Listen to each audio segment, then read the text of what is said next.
bem, senhoras e senhores, a partir de agora está no ar mais um mochilão do Entretendo no frio de Berlim. Faz -1 grau exatamente agora. E nós vamos fazer uma matéria que é muito especial.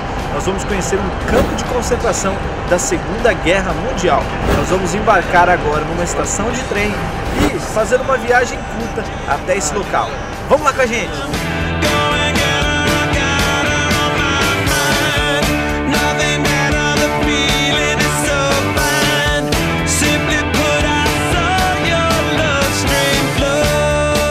Mas aí você me pergunta, o que o Entretendo tem a ver com a Segunda Guerra Mundial? Você sabe que além do entretenimento, nosso programa aborda assuntos culturais todas as semanas. Hoje nós vamos mostrar a história viva. E história é cultura. E cultura é o que nos move. E a gente chega na estação e encontra o Leonardo, nosso guia brasileiro. Leonardo, hoje faz muito frio e a gente vai para um lugar que também faz a gente pensar muito. Queria que você falasse desse nosso dia que vai ser especial. Pois é, um pouco mais de frio hoje. Na verdade, nós vamos para um lugar ainda um pouco mais frio, um lugar aberto. Na verdade, foi um campo de concentração, o campo de concentração de Sachsenhausen, um desses campos modelo da Alemanha nazista. Um campo bastante importante que fica só a 25 quilômetros de Berlim, ou seja, é um campo bastante importante pela sua proximidade com a cidade. E o que a gente vai encontrar lá? Bom, o campo de Sachsenhausen foi um campo masculino entre 1936 e 1945, um campo bastante importante, como eu falei para vocês, um campo modelo. Apesar de ser um campo de concentração, nós também vamos passar por uma zona de extermínio dentro do campo de concentração que foi construída a partir do ano de 1942. Como eu disse, hoje uma matéria muito especial, senhoras e senhores, é história aqui no Entretendo. Vamos lá pegar o trem.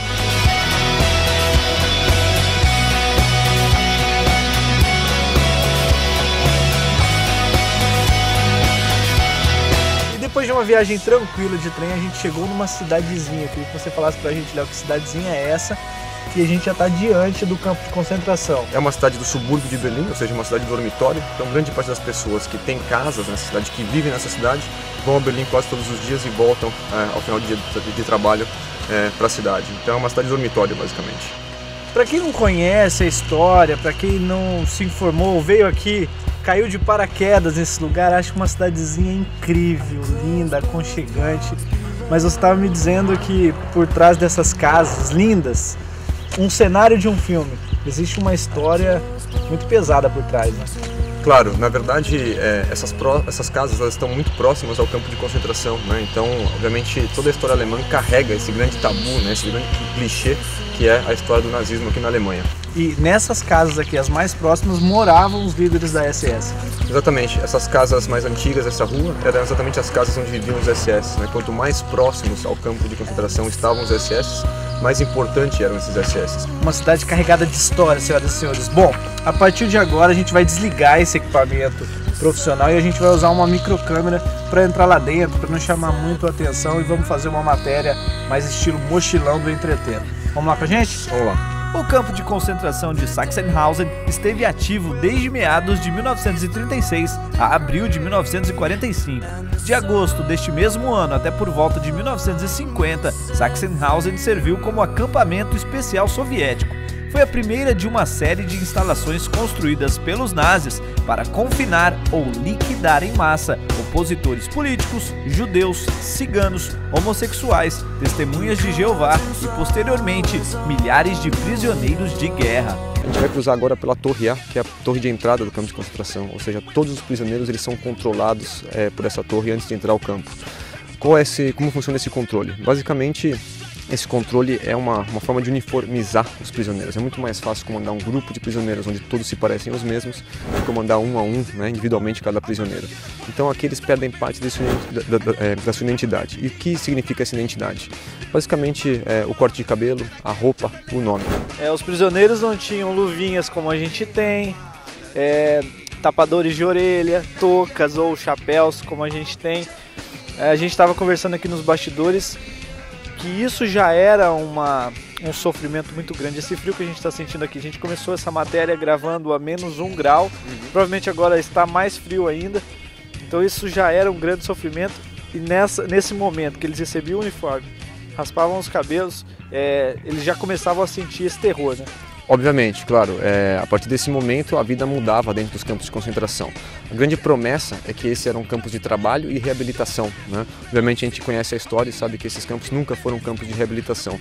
Mas a grande promessa é que eles vão trabalhar, né? Vão dedicar sua vida trabalhando dentro do campo, vão se reabilitar e vão sair do campo de concentração. O que acontece em pouquíssimos casos, na verdade. E assim que as pessoas entravam aqui, viam essa frase que significa "o trabalho liberta". Será? E assim que a gente entra, a gente vê a Torre A. Lá em cima ficava um soldado que avistava todo o campo de concentração onde os prisioneiros trabalhavam. Ele ficava ali em cima com uma metralhadora na mão. Atenção, senhoras e senhores, essa metralhadora nunca foi disparada lá de cima, mas o efeito psicológico que isso causava nos prisioneiros faziam eles trabalharem o tempo todo sem parar. E ali de cima ele tinha visão de 100% do campo. Estrategicamente ele foi desenhado para dar uma visão integral para o soldado que ficasse lá em cima. Durante a Segunda Guerra Mundial, Sachsenhausen se expandiu num sistema de trabalho forçado em 60 subcampos que utilizavam mão de obra gratuita dos prisioneiros na região de Berlim. Os presos também foram sujeitos a experimentos médicos. Em janeiro de 1945, havia mais de 65 mil prisioneiros aqui, incluindo mais de 13 mil mulheres. E agora a gente vai conhecer um dos barracões onde os prisioneiros dormiam. Vamos lá. E assim que a gente entra, a gente vê uma parte original. Aqui é o banheiro com as louças originais. Tá tudo queimado e cheirando incêndio, porque tacaram fogo aqui no ano de 1992. Mas eles mantêm tudo original. E entrando aqui, a gente vai conhecer uma área onde era praticamente o refeitório. E ali ao fundo, que é onde eu quero ver, é onde ficavam as camas deles. Eram triliches muito pequenas. Vamos lá ver. Realmente é impressionante. As triliches têm uma história curiosa, que é assim: quem fica embaixo sente muito frio por causa do chão, e quem fica em cima também sente mais frio. Então os melhores lugares eram no meio, porque as pessoas de cima e as de baixo esquentavam as pessoas que ficavam no meio, e dormiam 3 pessoas em cada uma dessas camas. Pra você ter uma ideia, ela é menor que uma cama de solteiro hoje tradicional. E tinham aqueles prisioneiros que dormiam no chão porque não tinha lugar para todo mundo. Esses eram os primeiros a morrer no frio intenso aqui da Alemanha. Aqui era um lugar de tortura, senhoras e senhores.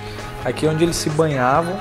E olha só, não tinha muito tempo. Aqui tá muito frio, não tinha aquecimento interno. A água era gelada. Já imaginou você menos 5, 10 graus com água gelada? Então eles usavam a própria caneca para se banhar. Aqui eles lavavam a mão, o rosto.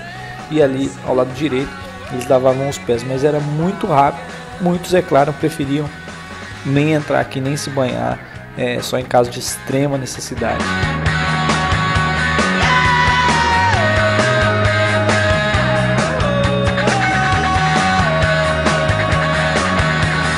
Agora a gente vai conhecer uma outra prisão, que é a prisão da Gestapo. Aqui, diferente dos barracões, aqui são celas, são separados por celas. Vamos lá conhecer.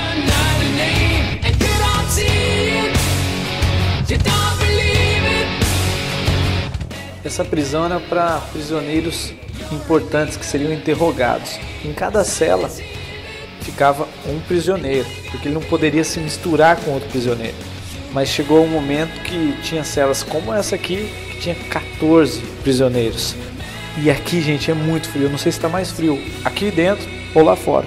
E do lado de fora dessa prisão a gente encontra um ponto que é muito triste aqui, é muito pesado esse momento, porque aqui era um momento de tortura. Léo, como que funcionava aqui? Eu tô vendo só um pedaço de madeira, um tronco e um pedaço de ferro em cima, mas como que era feito? Sim, bom, nesse ponto do campo de concentração, os prisioneiros eram torturados da seguinte forma: eles eram pendurados por detrás das costas, né? Então o que acontecia? O homem normalmente se rompia, os prisioneiros ficavam aí pendurados por pele e músculos e gritavam muito. Então os outros prisioneiros que estão dentro do triângulo, né, ou seja, fora dessa prisão, eles sabiam que esse era um lugar de tortura pelos gritos que se escutavam do outro lado do edifício. Muito pesado, senhoras e senhores.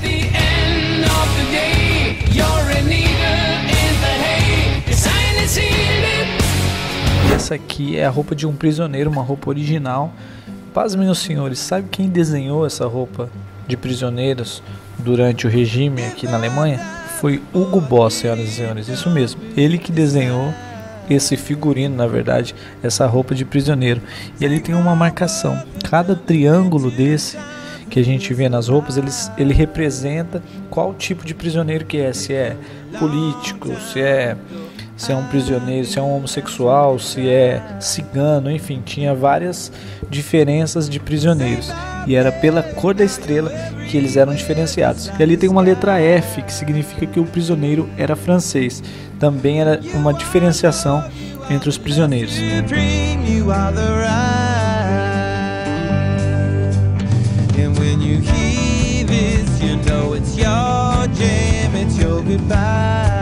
Agora a gente vai passar para um outro lado aqui, que é o centro de extermínio, onde as pessoas morriam.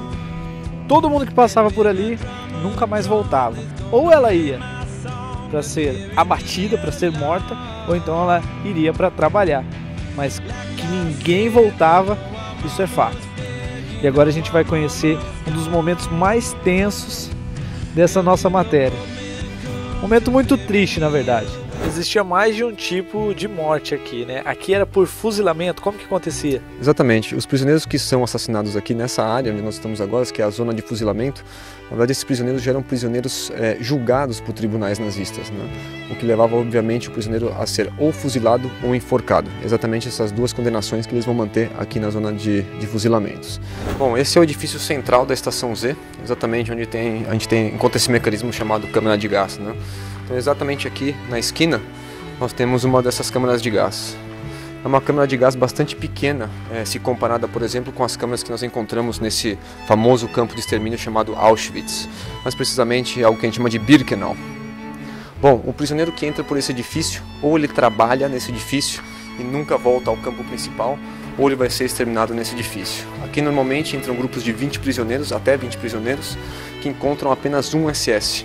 CSS nunca está vestindo uma roupa das SS, mas normalmente um uniforme de doutor, ou seja, é um doutor falso, né, basicamente. Por que o doutor? Basicamente para reduzir o estresse dos prisioneiros e para se reduzir o número de SS, ou seja, o custo do campo de concentração. E o que seriam aquelas fornalhas lá? Esses fornos que vocês veem aqui à direita, eles são exatamente os crematórios construídos em Sachsenhausen. Cada um desses crematórios tinha capacidade para 6 corpos. Então, após a queima de 6 corpos, esses crematórios tinham que ser limpos. E limpar um crematório significa basicamente retirar as cinzas produzidas por esses corpos queimados. É muito triste, senhoras e senhores, mas infelizmente tudo isso faz parte de nossa história. Aproximadamente 200 mil pessoas passaram por Sachsenhausen. Cerca de 100 mil morreram de doença, desnutrição ou de pneumonia devido ao frio congelante. Muitos outros foram executados ou morreram como resultado de experimentação médica brutal. E a última etapa da nossa visita hoje aqui é a patologia. Esse prédio que é real, não foi reconstruído. Queria que você me falasse o que acontecia aqui dentro, Léo. Sim, é um prédio que ele foi reformado, mas não foi reconstruído, ainda é um prédio original aqui do campo de Sachsenhausen. Era exatamente nesse edifício que eles planejavam construir o que eles chamam de ciência, né? Então as autópsias eram feitas, por exemplo, dentro desse edifício. Algo que é bastante interessante é a questão da ciência para os nazistas, né? Como os nazistas acreditavam estar construindo ciência dentro desses campos de concentração. Algo que é muito particular do Holocausto, né? O Holocausto se diferencia das perseguições judaicas, né? Exatamente por esse fator, né? A ciência, né? Como eles utilizam a ciência para criar modelos industriais e como eles acreditam estar produzindo ciência dentro desses campos de concentração.